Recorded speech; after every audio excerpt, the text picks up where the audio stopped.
Pemirsa, jumpa kembali di channel Belajar dan Berbagi. Dalam video kali ini, kita akan belajar mengenai sanksi administratif dalam penerapan Peraturan Pemerintah Nomor 22 Tahun 2021 mengenai penyelenggaraan perlindungan dan pengelolaan lingkungan hidup. Seperti kita ketahui bahwa PP nomor 22 tahun 2021 ini dimaksudkan untuk menjamin keselarasan antara kepentingan ekonomi dan kelestarian lingkungan hidup. Dan salah satu yang diatur adalah pengenaan sanksi administratif.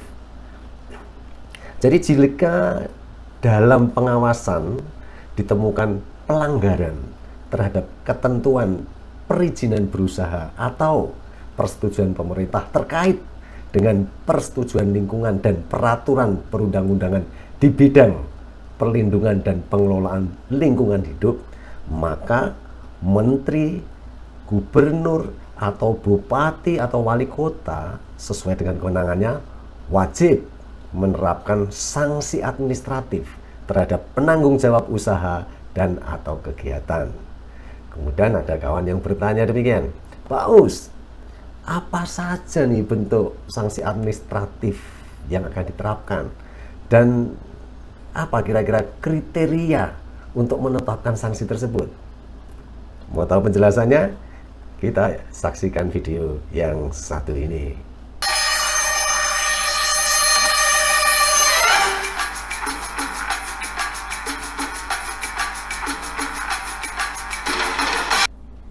Pemirsa, apabila kita mempelajari Peraturan Pemerintah Nomor 22 Tahun 2021, setidaknya di sana mengatur 10 hal.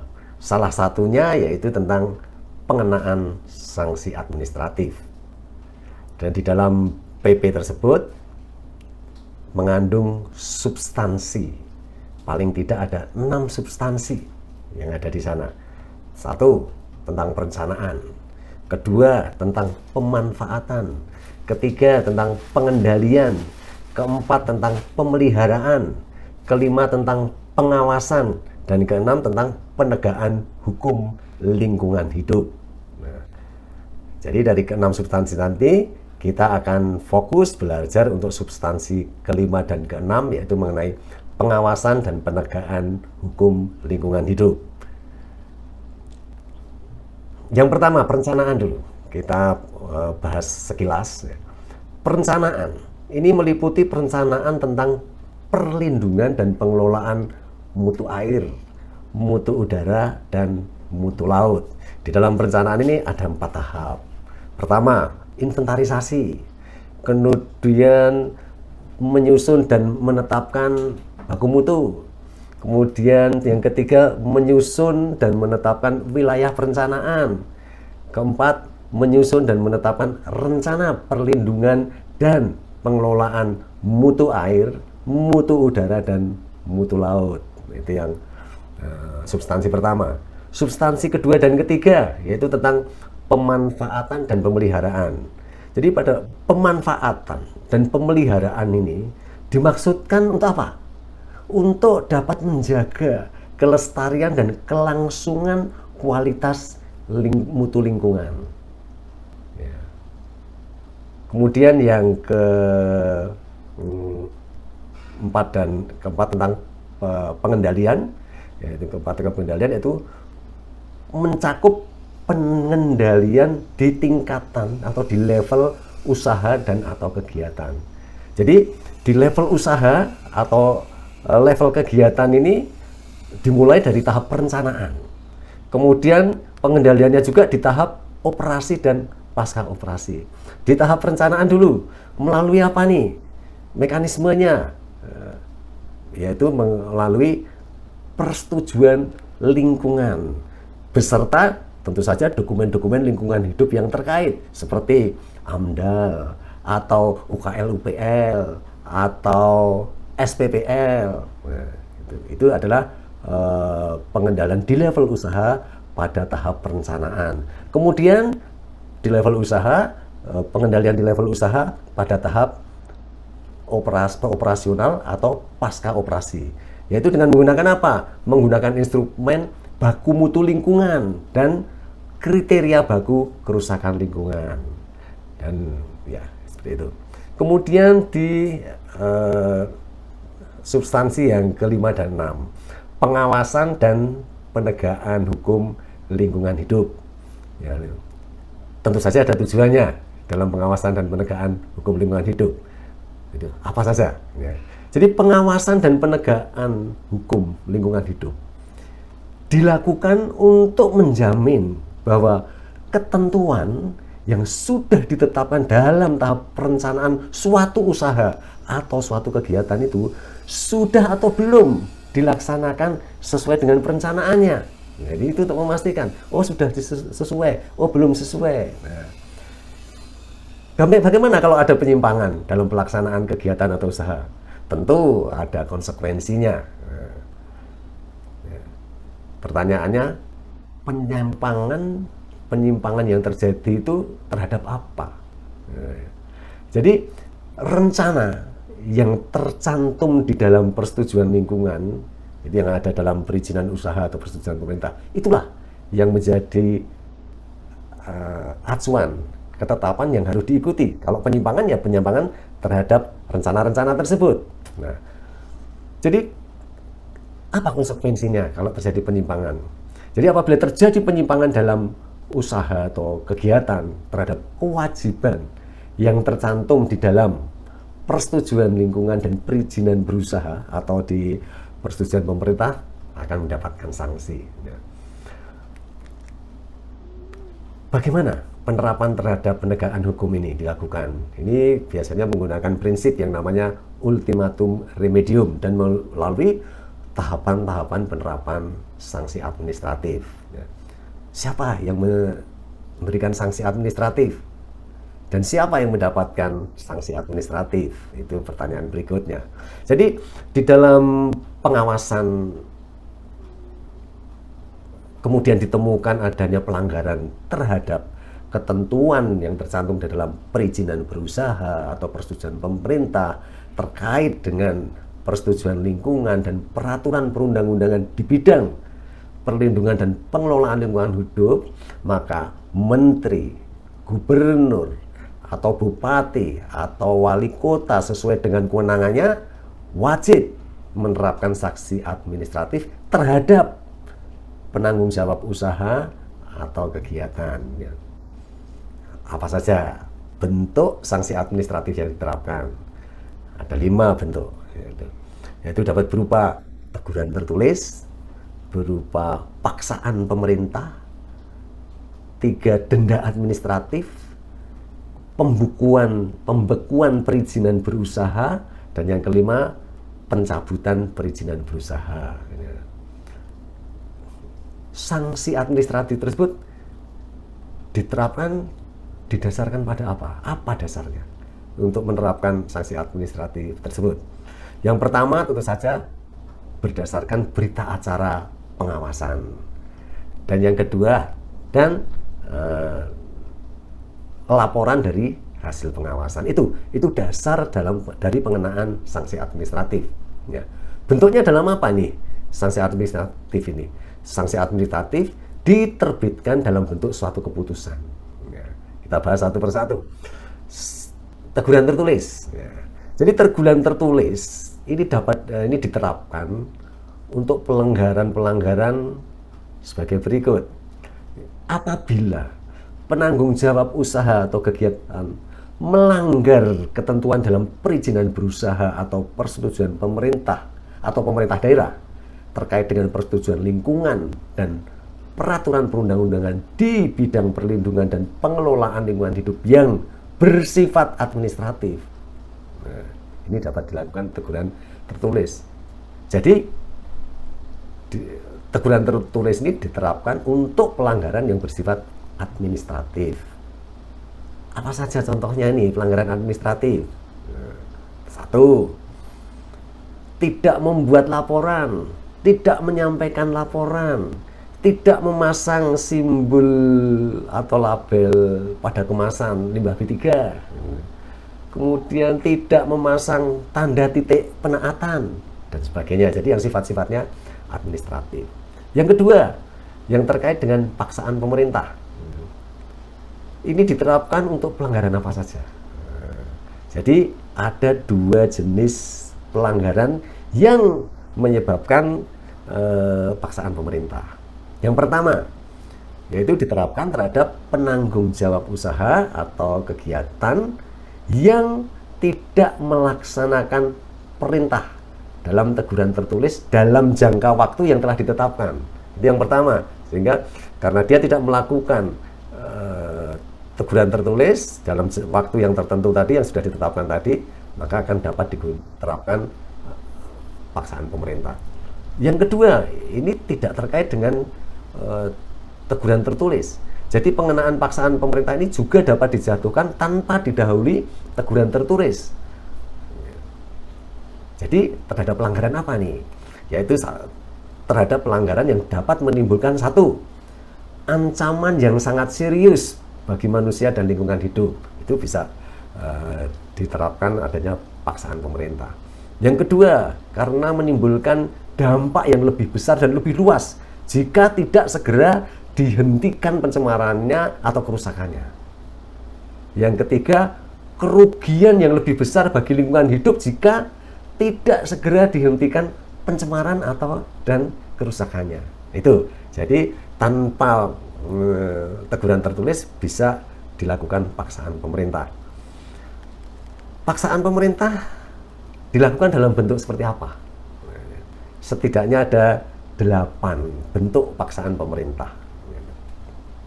Ada 8 bentuk paksaan pemerintah. Yang pertama, penghentian sementara kegiatan produksi.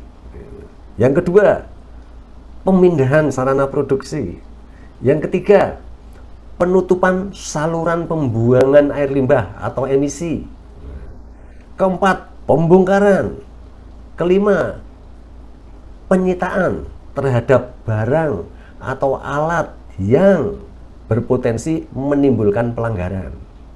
Yang keenam, penghentian sementara sebagian atau seluruh usaha dan atau kegiatannya.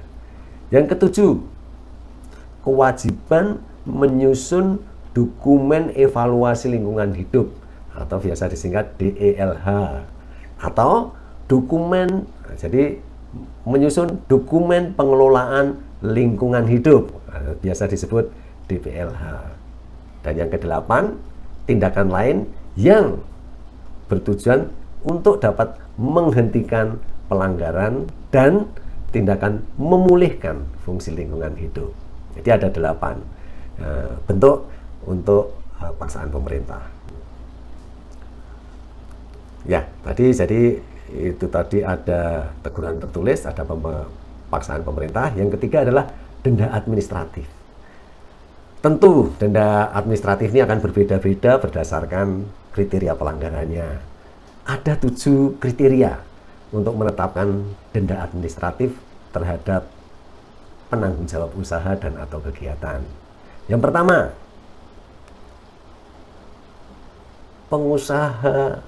penanggung jawab usaha atau kegiatan tidak memiliki persetujuan lingkungan, namun memiliki perizinan berusaha. Nah, ini besaran denda administratif dengan kriteria tidak memiliki persetujuan lingkungan, namun telah memiliki perizinan berusaha, dihitung sebesar 2,5% dikali nilai investasi usaha dan atau kegiatannya. Dan paling banyak denda ini adalah 3 miliar rupiah. Yang kedua, tidak memiliki persetujuan lingkungan dan tidak memiliki perizinan berusaha. Besaran denda administratifnya 5% dari nilai investasi usaha dan atau kegiatan. Dan maksimal paling banyak 3 miliar rupiah. Yang ketiga, melakukan perbuatan yang menyebabkan dilampauinya baku mutu air limbah dan atau baku mutu emisi sesuai tentu saja dengan ketetapan yang ada di dalam perizinan berusaha. Nah, ini besaran denda administrasinya itu dihitung berdasarkan unit beban pencemaran yang melebihi baku mutu air limbah dan atau baku mutu emisi sumber tidak bergerak. Unit bebannya tadi ya, unit beban pencemar yang melebihi baku mutu dihitung berdasarkan apa? Selisihnya nih, selisih konsentrasi aktual air limbah atau emisi itu dengan konsentrasi baku mutu dikalikan dengan apa? Debitnya, laju air dan lamanya waktu pelanggaran. Itu jadi rumusnya seperti itu. Ya. Dan ini juga denda administrasi ini dihitung secara kumulatif setiap parameter yang melampaui baku mutunya. Dan ini diterapkan paling banyak 3 miliar rupiah. Yang keempat, tidak melakukan kewajiban dalam perizinan berusaha terkait dengan persetujuan lingkungan. Dan ini besaran denda administratifnya dengan kriteria tidak melaksanakan kewajiban dalam perizinan berusaha terkait dengan persetujuan lingkungan ditentukan berdasarkan tingkat pelanggarannya. Tingkat pelanggarannya itu bisa ringan, bisa sedang, bisa berat. Kelima, menyusun AMDAL tanpa sertifikat kompetensi penyusun AMDAL. Jadi sekali lagi menyusun AMDAL, AMDALnya sudah dibuat, tapi tanpa sertifikat kompetensi penyusun AMDAL. Ini juga didenda, dan besaran denda administratif dengan kriteria menyusun AMDAL tanpa sertifikasi kompetensi penyusun AMDAL sebesar 10% dari biaya penyusunan AMDAL. Dan yang keenam kriterianya, yaitu karena adanya kelalaian. Jadi pengusaha, penanggung jawab usaha itu melakukan perbuatan yang mengakibatkan dilampauinya baku mutu udara ambien, dilampauinya baku mutu air, dilampauinya baku mutu air laut, baku mutu gangguan dan atau kriteria baku dari kerusakan lingkungan hidup yang tentu saja tidak sesuai dengan perizinan berusaha terkait dengan persetujuan lingkungan yang dimilikinya. Dan ini besaran denda administratifnya dengan kriteria karena kelalaian atau melakukan perbuatan tersebut dikenai paling banyak 3 miliar rupiah. Yang terakhir, yang ketujuh, yaitu melakukan perbuatan yang mengakibatkan pencemaran lingkungan hidup atau kerusakan lingkungan hidup, di mana perbuatan tersebut dilakukan karena kelalaian dan tidak mengakibatkan bahaya kesehatan manusia atau luka berat atau matinya seseorang. Jadi dia mengakibatkan pencemaran, tetapi perbuatan tersebut dilakukan karena kelalaian dan tidak mengakibatkan bahaya kesehatan manusia, luka berat atau matinya seseorang. Nah, dendanya ini dengan kriteria karena kelalaian atau melakukan perbuatan tersebut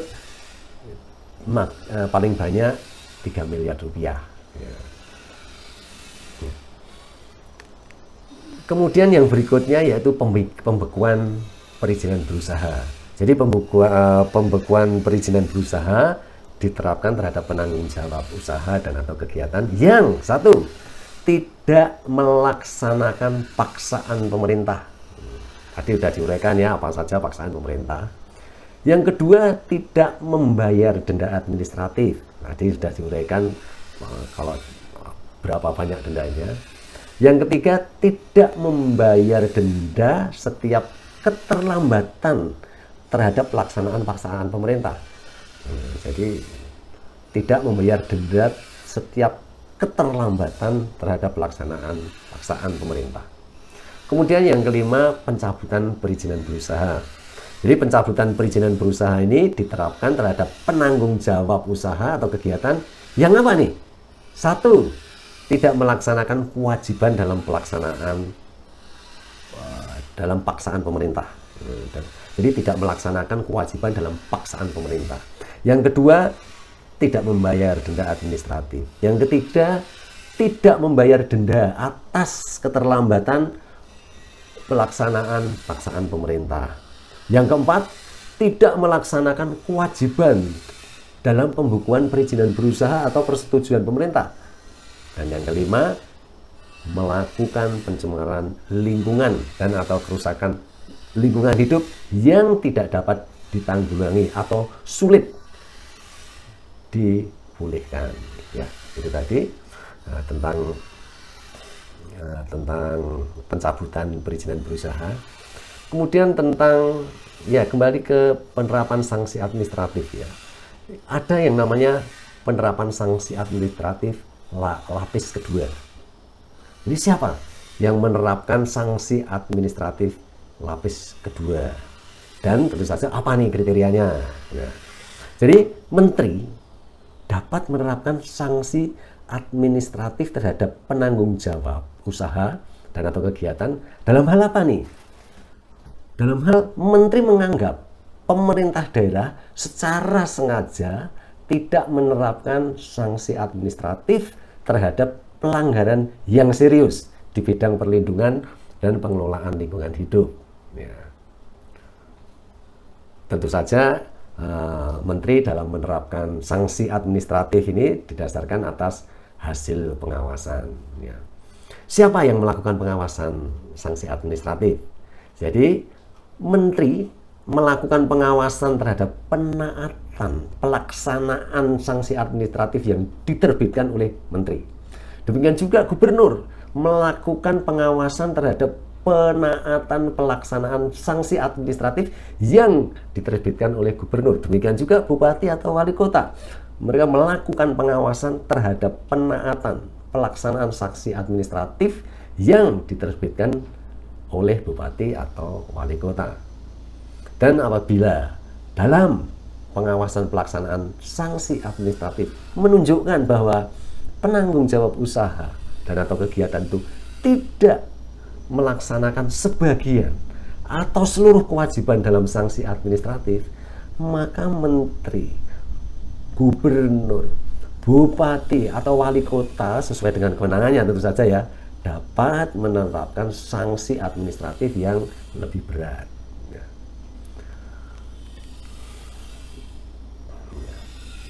Kemudian sanksi administratif tentu saja juga bisa dicabut. Ya.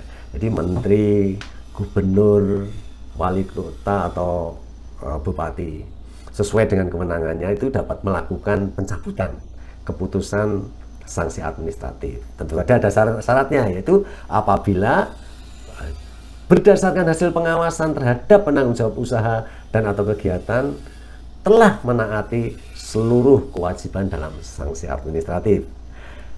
Demikian tadi kita sudah belajar mengenai sanksi administratif. Semoga bermanfaat. Jumpa kembali di video selanjutnya.